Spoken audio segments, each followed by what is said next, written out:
Baiklah, Assalamualaikum warahmatullahi wabarakatuh dan apa kabar Bapak Ibu Guru dimanapun Anda berada, semoga Anda senantiasa sehat walafiat. Di video kali ini kita akan bahas tentang ujian nasional versus AKM atau Asesmen Kompetensi Minimum sebagai pengganti ujian nasional. Kali ini kita akan bahas dan kupas perbedaan-perbedaan antara UN dengan AKM ini seperti apa sebenarnya dari berbagai sumber yang kami rangkumkan dan kami sajikan untuk Bapak Ibu sekalian. Oke, langsung saja kita simak penjelasannya. Sebelum lanjut, mari berteman di channel ini dengan cara tekan tombol subscribe agar Anda tidak ketinggalan video lain dari kami yang insya Allah bermanfaat untuk dunia pendidikan, khususnya kita para guru. Oke, yang pertama, ujian nasional dan AKM itu perbedaan yang pertama adalah ujian nasional dilaksanakan di akhir jenjang, sementara AKM dilaksanakan di tengah jenjang. Di ujian nasional SD dilaksanakan di kelas 6, sementara AKM untuk SD dilaksanakan di kelas 4. Ujian nasional SMP dilaksanakan di kelas 9, sementara AKM SMP di kelas 8. UN SMA dilaksanakan kelas 12, sementara AKM SMA dilaksanakan kelas 11, SMA dan SMK ya. Ini perbedaan mendasar yang pertama terkait waktu pelaksanaannya. Oke, kita lanjut ke perbedaan selanjutnya antara UN dengan AKM. Di ujian nasional tidak memungkinkan dilakukan perbaikan kualitas siswa setelah ujian. Ya, tentu saja sebab kita ketahui UN dilaksanakan di akhir jenjang, SD kelas 6, SMP kelas 9, SMA, SMK kelas 12. Artinya, setelah kita mengukur kualitas siswa di UN itu, maka hasilnya adalah hasil akhir. Guru tidak memiliki waktu lagi untuk melakukan proses perbaikan. Karena mereka akan berlanjut ke jenjang selanjutnya. SD akan ke SMP, SMP ke SMA, dan seterusnya. Sehingga tidak ada waktu untuk perbaikan kualitas siswa. Berbeda dengan AKM. AKM itu memungkinkan dilakukan perbaikan kualitas siswa setelah ujian. Sebab, sebagaimana poin pertama tadi, bahwasanya AKM itu kan dilaksanakan di tengah jenjang. Artinya masih ada 1 tahun lagi untuk guru bisa memperbaiki kualitas dari hasil AKM itu. Misalnya dari hasil AKM rendah literasi atau numerasinya, maka tahun terakhir di jenjang tersebut digunakan untuk memperbaiki apa yang kurang dari AKM. Ini perbedaan yang kedua. Kita lanjut ke poin yang ketiga. Ujian nasional versus asesmen kompetensi minimum. Ujian nasional itu menguji beberapa mapel atau mata pelajaran. Sementara AKM itu ujian 2 kompetensi plus karakter. Di ujian nasional, mata pelajaran diujikan ada lumayan banyak, matematika, IPA, bahasa Indonesia, bahasa Inggris, dan mata pelajaran jurusan untuk SMA biasanya. Sementara di AKM itu yang diujikan hanya 2 kompetensi, yaitu kompetensi literasi, kompetensi numerasi, serta karakter. Oke, ini perbedaan yang sangat mencolok juga ya dari sisi bentuk ujiannya. Kita lanjut ke poin selanjutnya. Ujian nasional versus AKM. Di ujian nasional itu cenderung menguji penghafalan. Ya, sebagaimana kita ketahui bahwasanya UN ini berbasis konten materi. Fokusnya adalah bagaimana siswa menguasai materi, menguasai konten, sehingga cenderung mengarahkan siswa untuk menghafal rumus dan lain sebagainya. Dan menurut Pak Menteri ya, beberapa videonya menjelaskan bahwasanya dunia saat ini tidak membutuhkan penghafal. Nah, ini perlu kita pahami maksudnya, bukan penghafal dalam artian misal menghafal kitab suci atau lain sebagainya. Ini yang disalah tafsirkan ya oleh beberapa kalangan, bukan dalam artian menghafal kitab suci atau mata pelajaran agama seperti itu. Yang dimaksudkan beliau adalah tidak butuh penghafal dalam hal konten materi, karena menurut beliau konten materi tidak terlalu signifikan efeknya. Fokusnya adalah kompetensi. Nah, lanjut ke AKM itu cenderung menguji penalaran. Karena ternyata soal-soal AKM itu berbeda dengan soal ujian nasional. Di sana difokuskan kepada bagaimana siswa-siswa bisa bernalar, bisa memahami soal secara kontekstual, dan lain sebagainya. Di sesi selanjutnya kita akan tampilkan contoh-contoh soal yang perbedaan antara UN dan AKM. Kita lanjut ke poin selanjutnya. Ujian nasional versus AKM. Di UN, efek stres relatif tinggi. Ya, sebagaimana kita ketahui kemarin-kemarin, tahun-tahun sebelumnya, bukan hanya siswa yang stres, bahkan guru-guru pun ikut stres, orang tua ikut stres. Tidak jarang kita dengar siswa yang sampai frustasi karena ujian nasional, seperti itu.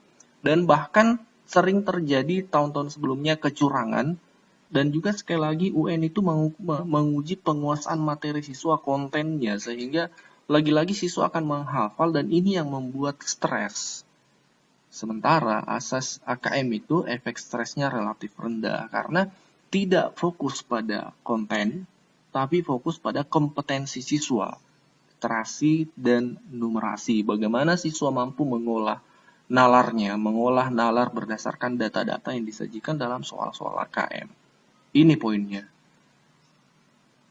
Kita lanjut ke slide selanjutnya. UN versus AKM. UN saat ini menjadi tolak ukur keberhasilan siswa, sehingga banyak sekolah dan orang tua bahkan mati-matian mengejar nilai dari ujian nasional itu karena tolak ukur keberhasilan siswa adalah nilai UN-nya. Berbeda dengan AKM.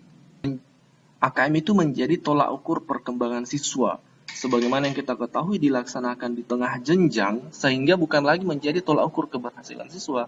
Memang dia fokusnya sebagai assessment, pengukuran. Di tengah jenjang kita mengetahui kualitas siswa kita sejauh ini, sehingga hasil dari pengukuran itu, evaluasi itu, kita jadikan alat untuk mengetahui kekurangan siswa, lalu kita perbaiki kekurangan itu, sehingga fungsi evaluasi memang ada pada AKM ini, seperti itu. Lanjut ke poin selanjutnya. Oke. Ini dari bentuk soal ya. Soal ujian nasional ya sebagaimana yang kita ketahui selama ini ya modelnya salah satu contoh ya seperti ini. Kami ambil secara random. Kami dapat seperti ini. Nah, ini contoh-contoh soal matematika ya. Soal-soal seperti tentu siswa yang bisa menjawab adalah yang mengetahui rumus dan menguasai rumus-rumus itu. Sementara kita lihat soal AKM, ini bernalar siswa. Coba saya bacakan soal. Urutkan promosi berikut dari nilai diskon terbesar sampai terkecil. Nah, ini adalah kemampuan numerasi siswa, kemampuan membaca data-data yang ada menggunakan logika matematika. Tidak fokus kepada rumus saja, tapi fokus pada kompetensi numerasi. Dan kita lihat soal ini lebih kontekstual, sesuai dengan yang kita alami sehari-hari. Bukan saya mengatakan ini tidak relevan ya, tapi secara kontekstual tentu kita soal-soal HKM ini memang lebih kontekstual dibanding soal ujian nasional seperti ini. Nah, kita akan coba lihat lagi soal-soal AKM lebih dalam. Saya akan tampilkan slide selanjutnya. Oke, ini adalah soal AKM. Ini model pilihan ganda ya. Ini cenderung ke kompetensi numerasi, mampu membaca data statistik ya. World Economic Forum, kemudian di pertanyaannya kesimpulan penelitian ya, menarik kesimpulan dari angka-angka ini. Jumlah sampah plastik dunia terus meningkat setiap tahun ya. Di sini siswa diajak untuk mampu membaca data, mampu membaca statistik, kemudian menarik sebuah kesimpulan. Lagi-lagi memang arahnya ke penalaran seperti itu. Contoh soal yang lain ini soal pilihan ganda. Kita buat soal AKM yang lain ternyata tidak semuanya pilihan ganda. Nah, ini bedanya dengan UN. UN semuanya pilihan ganda. Di AKM tidak semua pilihan ganda. Ada yang berbentuk seperti ini, setuju tidak setuju. Kemudian berikan alasan. Jadi ada semacam esai, ada semacam isian seperti itu. Inilah menariknya AKM karena tidak monoton ke pilihan ganda. Apakah hanya model soal seperti ini? Ternyata tidak. Ada juga soal yang benar salah. Jadi ada stimulus, kemudian siswa menentukan pernyataan ini benar atau salah. Menarik kan Bapak Ibu? Lanjut, soal AKM yang selanjutnya ada yang seperti ini. Iya, sering, jarang, tidak pernah. Semacam angket. Ya, seperti itu. Lanjut, ada juga soal yang seperti ini. Ini adalah soal karakter. Doni berminat mengikuti seleksi beasiswa yang diadakan oleh sekolahnya. Sekolah tersebut memilih 1 orang penerima beasiswa dengan materi seleksi ABC. Banyak teman Doni yang berminat untuk mengikuti seleksi tersebut. Doni memiliki kelemahan pada materi A. Namun syarat lolos seleksi harus mendapatkan nilai tinggi pada semua materi. Apa yang harus dilakukan? Apa yang harus dilakukan Doni? A. Mengikuti bimbingan belajar. B. Menggunakan waktu luangnya untuk belajar semua materi. C. Fokus memperoleh nilai optimal pada materi yang kuasai. D. Berharap ia bisa mengerjakan semua tes yang diujikan. Jadi ini semacam soal TKP. Kalau di seleksi CPNS itu ada tes kompetensi kepribadian. Nah ini model-modelnya cenderung sama ya dengan soal TKP itu. Jadi sekali lagi model soal di AKM itu lebih kaya, lebih menarik dan tidak monoton hanya soal pilihan ganda seperti ujian nasional selama ini.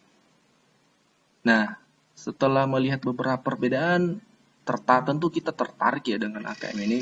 Kami pun cenderung senang dengan adanya AKM ini sebagai terobosan dari Pak Menteri. Oke, lanjut slide selanjutnya.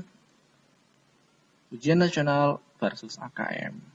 Di ujian nasional itu menggunakan sistem Computer Based Data atau CBT atau UMBK.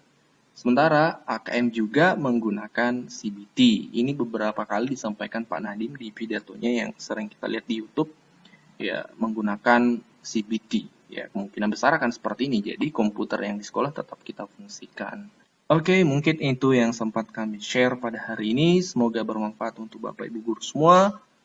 Jika bermanfaat, jangan lupa tekan tombol subscribe agar kami semakin antusias untuk update info selanjutnya untuk Bapak Ibu guru semua. Wabillahi taufiq wal hidayah. Wassalamualaikum warahmatullahi wabarakatuh.